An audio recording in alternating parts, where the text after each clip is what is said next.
ढोंगी बहू। प्रीति एक पढ़ी लिखी लड़की है जिसकी एक अच्छे घर में शादी हुई है।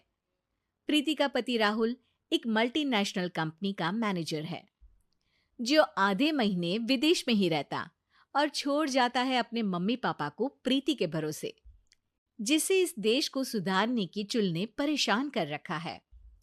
मम्मी पापा, कल एक डॉग वैक्सीनेशन का शिविर है तो मैं वहीं पूरा दिन रहूंगी।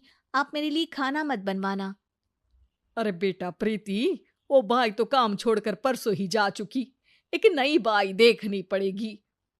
माँ, आप तो जानती ही हो ना कि मैं कितना बिजी रहती हूँ। अगर कल मैं नहीं गई तो कुत्ते एडॉप्ट ही नहीं हो पाएंगे।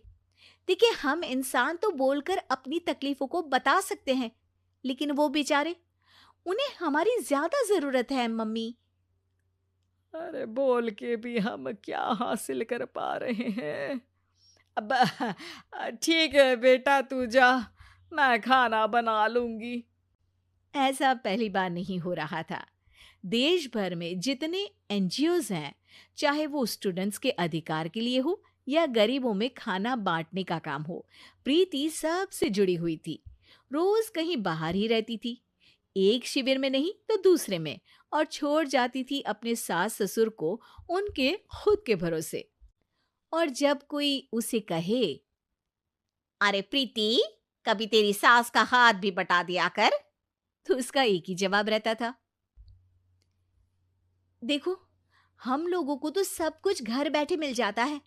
अगर आज मैं इस शिविर में नहीं गई तो पता नहीं कितने लोग सड़क पर आ जाएंगे। प्रीति को समझाना संभव ही नहीं था, और ये बात उसके सास ससुर भी मान चुके थे।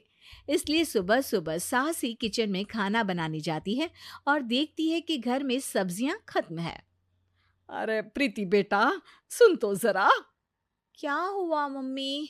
मुझे बहुत लेट हो रहा है, और आप तो जानते हो ना कि अगर मैं इस शिविर में नहीं गई तो।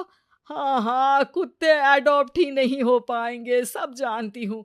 अरे पर घर में सब्जियां खत्म हो गई है। अरे जब तू वापस लौटे ना तब लेकर आना, ठीक है बेटा।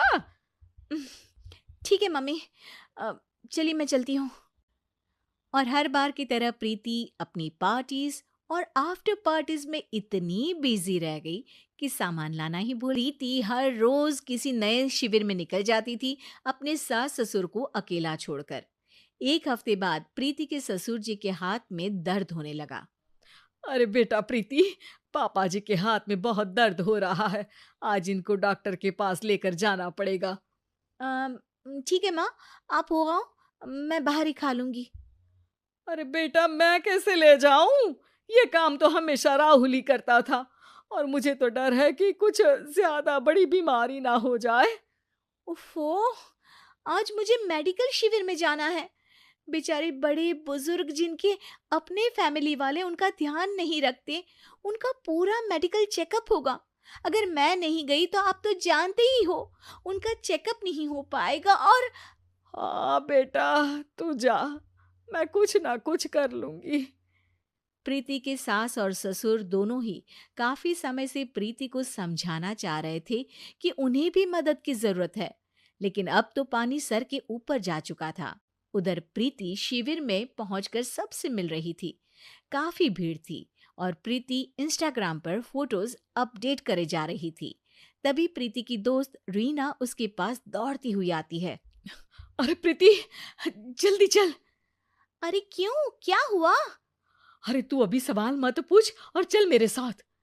प्रीति रीना के साथ जाती है तो देखती है कि गरीब बुजुर्गों की लाइन में प्रीति के सास ससुर भी खड़े हैं। प्रीति को समझ में नहीं आता कि ये क्या चल रहा है। उसके ऑर्गेनाइजेशन में सबकी नजर उसके सास ससुर पर थी, और प्रीति को लगा कि बात उसकी इज्जत पर आ गई है। माँ, पापा जी, आप दोनों यहाँ क्या कर रहे हैं? आप तो जानते हो कि ये शिविर गरीबों की मदद करने के लिए बनी है, और आप इसका मजाक उड़ा रहे हैं इस तरह से लाइन में खड़े होकर। अरे बेटा, हम भले ही गरीब ना हो, पर जरूरतमंद तो है ही। हमारा भी कोई ध्यान रखने वाला नहीं है। मेरे पति के हाथ में दर्द है। मैंने सुना कि जरूरतमंद बुजुर्गों का यहाँ फ्री में इलाज हो रहा है, इसीलिए चले आए। अ, नहीं, मतलब मैं तो। प्रीति को समझ में आ गया था कि समाज को संभालने से पहले उसे अपना घर संभालना चाहिए, और वो सर झुकाकर अपने सास ससुर से माफी मांगती है।